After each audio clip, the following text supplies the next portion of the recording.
Doctor Yunus সাহেবরা কতদিন আপনাদেরকে আদর করে এই পার্টি বাঁচিয়ে রাখবে? ডক্টর ইউনূস সাহেবরা তারা দেখেন আজকে এই শহীদ ইউসুফ, শহীদ ইমন, শহীদ রাসেলের মতো ছাত্র দলের 142টা পরিবার আছে। আপনি কখনো বলছেন যে এই ছাত্র দলের ক্রেডিটকে আপনারা দিয়েছেন কোনোদিন? এই মাস্তানরা, হুঙ্কারকারীরা 100 জন মানুষ নিয়ে নাকি গোপালগঞ্জ দখল করতে গেছিল। সেই 100 জন মানুষ নিয়ে দেখলাম তারা আবার ট্যাঙ্কের মধ্যে পলায়ন করে আসলো। রাজনৈতিক দল, রাজনৈতিক বন্দোবস্ত, অনেকে আছে যে আগে পিতা পুত্রকে চালাইতো, এখন পুত্র পিতাকে চালায়, এই ধরনের একটি রাজনৈতিক সংগঠন আছে। সেই রাজনৈতিক সংগঠনটি যখন স্লোগান দেয় তখন বলে আবু সাইদ মুগ্ধ, কেন অসীমে অ্যালার্জি, কেন ছাত্রদল করে বলে অ্যালার্জি। দেশের নাম্বার 1 ট্রেডিং অ্যাপ নিফটি ফার্স্টে পাচ্ছেন ট্রেডিং এর সব সুবিধা, dual exchange access, company analysis, portfolio তৈরি করা সহ আরও অনেক ইউনিক ফিচারের সাথে ট্রেড করতে ডাউনলোড করুন এক্ষুনি। পরিষদ আয়োজিত আজকে এই শহীদদের এবং আহতদের যে কান্না বিজড়িত পরিবেশ তৈরি হয়েছে, সেটি সকলের, যদি কোনো সুস্থ মানুষ হয় তার হৃদয়কে নাড়া দিতে বাধ্য। আজকে আমরা যখন শুনলাম শহীদ ইউসুফের পরিবারের যে মা সাথী আক্তার, আমাদের বলা যায় যে সত্যিকারের রত্নগর্ভা সেই সাথী আক্তার, আমাদের সেই মা বললেন তার আফসোসের কথা, কষ্টের কথা, কেউ তার পাশে দাঁড়ায় নাই। তো আমরা আজকে এই জায়গা থেকে আশ্বস্ত করতে চাই, আজকে সারা বাংলাদেশে ভারপ্রাপ্ত চেয়ারম্যান জনাব তারেক রহমানের আদর্শের যোগ্য উত্তরসূরিরা সারা বাংলাদেশের সব জায়গায় ছড়িয়ে আছে। তারই অংশীদার হিসেবে বাংলাদেশ মেডিকেল বিশ্ববিদ্যালয় যে ছাত্র কল্যাণ পরিষদ হয়েছে, তারই ব্যানারে আমরা অন্তত আমাদের এখানে 3টি শহীদ পরিবার এবং 6টি আহত পরিবার আছেন, তাদের জন্য তাদের সারা জীবনে যত টেস্ট পাতি, চিকিৎসা, যে কোনো কিছু লাগবে, আমরা আশ্বস্ত করছি তার পরিবারের পাশে তারেক রহমান থাকবেন। সকলের পক্ষ থেকে তারেক রহমান থাকবেন তাদের পাশে। আজকে এখানে আমরা শহীদ ইউসুফ, শহীদ ইমন, শহীদ আরিফুর রহমান রাসেলের সাথে আমার অনেক স্মৃতি আছে। ঢাকা মহানগর পূর্বের যুগ্ম আহ্বায়ক ছিল এই রাসেল। দেখলেই হাসি মুখে বলতো যে ডাক্তার ভাই কেমন আছেন। তো আজকে আমরা সেই যে স্বাধীন বাংলাদেশ পেয়েছি, কিন্তু সেই বাংলাদেশে আজকে রাসেল নাই। আমাদের আজকে হৃদয়ে রক্তক্ষরণ হয় যে আমরা কিভাবে বুঝাবো। কিছু জায়গায় আছে আপনি আবেগকে কথা দিয়ে ভাষায় প্রকাশ করা যায় না। যখন আমাদের নেতা ভারপ্রাপ্ত চেয়ারম্যান জনাব তারেক রহমান বলেছিলেন, যদি তুমি ভয় পাও তবে তুমি শেষ, যদি তুমি রুখে দাঁড়াও তবে তুমিই বাংলাদেশ। এই বাংলাদেশ হচ্ছে ইউসুফ, ইমন, রাসেলরা। এই বাংলাদেশ তারা আজকে নিজেরা শহীদ হয়ে আমাদেরকে উপহার দিয়ে গেছে। আজকে 18ই জুলাই ফারহান ফাইয়াজ আজকের দিনে বিরচিত মৃত্যু গ্রহণ করেছে। আজকে সেই ফাইয়াজের রক্তের উপরে আপনি যদি বলেন আজকে আমরা এই স্বাধীন বাংলাদেশ পেয়েছি। প্রত্যেকটা শহীদ, এখানে আমি যখন আসলাম দেখলাম আপনারা যে উদ্যোগ নিয়েছেন, আমরা ধন্যবাদ জানাই আপনাদেরকে। ছাত্র দলের যে 142 জন শহীদ, প্রত্যেকের বিচারের দাবিতে প্রত্যেকের নাম সম্বলিত আপনারা প্ল্যাকার্ড করেছেন। এজন্য আমরা বাংলাদেশ জাতীয়তাবাদী ছাত্র দলের পক্ষ থেকে, আমাদের ভারপ্রাপ্ত চেয়ারম্যান জনাব তারেক রহমানের পক্ষ থেকে আপনাদেরকে ধন্যবাদ জানাই। আপনারা ছাত্র দলকে ভুলে যান নাই, সেই জন্য ধন্যবাদ জানাই।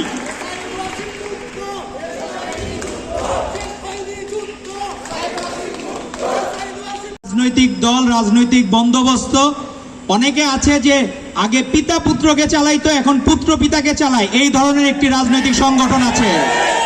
সেই রাজনৈতিক সংগঠনটি যখন স্লোগান দেয় তখন বলে আবু সাইদ মুগ্ধ, কেন অসীমে অ্যালার্জি, কেন ছাত্রদল করে বলে অ্যালার্জি। এই অ্যালার্জি দূর করেন। আমার এখানে যে শহীদ বোনরা আছে তারা সহযোগিতা পায় নাই কেন? আপনাদের প্রত্যেকটা জায়গায় জুলাই ফাউন্ডেশনকে বিচারের কাঠ গড়ায় দাঁড়াতে হবে।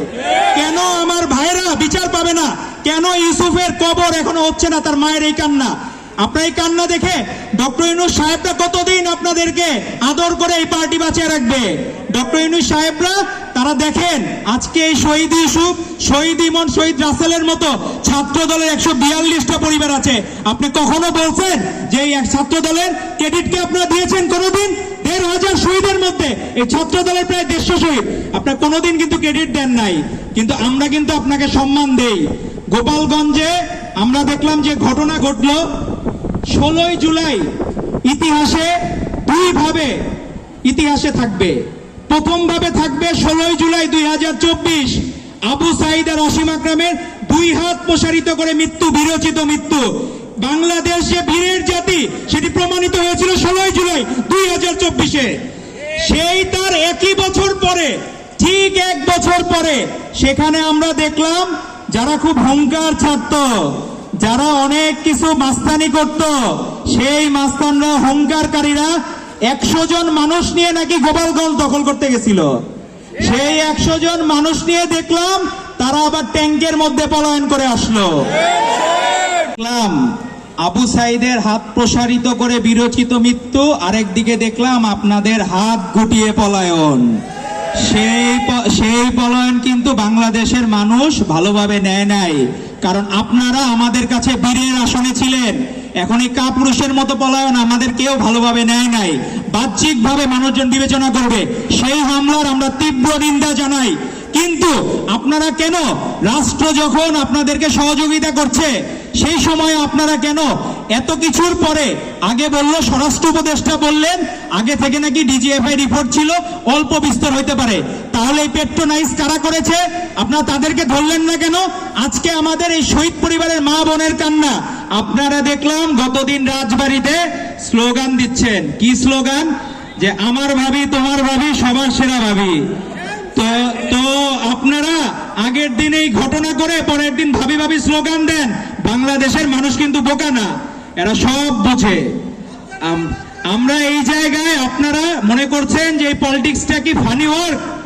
Is it a matter of joke যে এখানে এসে আপনারা ভাবি ভাবি স্লোগান দিবেন, দুলাভাই দুলাভাই স্লোগান দিবেন? এই বাংলাদেশ কি আপনারা কি প্লেগ্রাউন্ড পেয়েছেন? এটা বাংলাদেশ কিন্তু প্লেগ্রাউন্ড না। এই শহীদদের রক্তের বিনিময়ে আমরা স্বাধীনতা পেয়েছি। এই পরিবারগুলো আমাদের কাছে মুক্তিযোদ্ধাদের থেকেও, আমরা যে বলি বীরশ্রেষ্ঠ, এই প্রজন্মের বীরশ্রেষ্ঠ হচ্ছে আমাদের এই শহীদ পরিবারেরা। তাদের প্রত্যেকটা পরিবারকে বীরশ্রেষ্ঠের যে মর্যাদা, এই মর্যাদা দিতে হবে। আর আপনারা আবু সাইদের মায়ের কান্না শুনলাম, যে আপনারা কেন রংপুরে গেলেন না?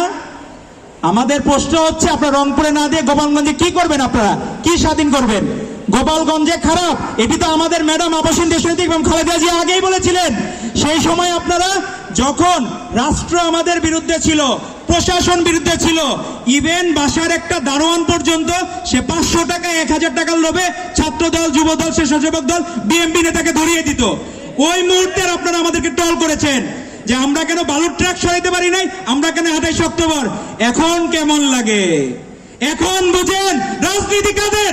রাজনীতি এই দেশে আমাদের ভারপ্রাপ্ত চেয়ারম্যান জনাব তারেক রহমান যে 7 জানুয়ারি দাবি নির্বাচনে ডাক দিয়েছিলেন, মানুষজন তো সেই দিনই লাল কার্ড দেখিয়ে দিয়েছিল। তো রাজনীতিকে এত সহজ? মানুষের মনে আগে জায়গা করে নিন। মানুষের মনে জায়গা না করলে আপনাদের বারবার বিতাড়িত হতে হবে। বারবার গোপালগঞ্জ থেকে আপনাদের বিতাড়িত করেছে, যার আমরা অবশ্যই প্রতিবাদ জানাবো। কিন্তু আপনারা তারপরে তুচ্ছ-তাচ্ছিল্য করছেন। গতদিন একজন দেখলাম তার স্লোগানে বলতেছে যে অন্য কেউ করুক বা না করুক তারা করবে। আপনি ভাই নিজের আগে ফ্যামিলিটারে, আপনার যে নতুন রাজনৈতিক দল নিবন্ধন পায় নাই, 43,000 পৃষ্ঠার নথিপত্র দিয়েও যারা ওকে পায় নাই, মানে আপনার ক্লিয়ারেন্স পায় নাই রাজনীতি করার, তারা নাকি আবার আবদার জানায় শাপলা পাইলেই জিতবে আর কোনো মার্কা পাইলে জিতবে না। তো শাপলার মধ্যে কি জাদু আছে? জাদু থাকতে হবে মানুষের মনের মধ্যে। যেই মনের মধ্যে আছেন বেগম খালেদা জিয়া, তারেক রহমান, সেই জায়গায় আপনাদের জায়গা নিতে হবে, সেই জায়গায় কাজ করতে হবে। আপনারা এলোমেলো ঘুরে লাভ হবে না, কারণ বাংলাদেশের মানুষের প্রাণের দল বাংলাদেশ জাতীয়তাবাদী দল, আর এর ছাত্র সংগঠন হচ্ছে বাংলাদেশ জাতীয়তাবাদী ছাত্র দল। প্রত্যেকের স্যাক্রিফাইস আছে। আমাদের এখানে যে আহতরা যারা ছিলেন, প্রত্যেকের আলাদা আলাদা ত্যাগের গল্প আছে। অনেকে লাকিলি সেফ আন্দোলন সংগ্রামে ছিলেন। তো আমাদের ক্রেডিট বাদ দিয়ে আপনারা অন্য কোনো ঘটনা রচনা করতে পারবেন না। তো আমরা বাংলাদেশ মেডিকেল বিশ্ববিদ্যালয় ছাত্র কল্যাণ পরিষদকে ধন্যবাদ জানাই এই উদ্যোগের জন্য।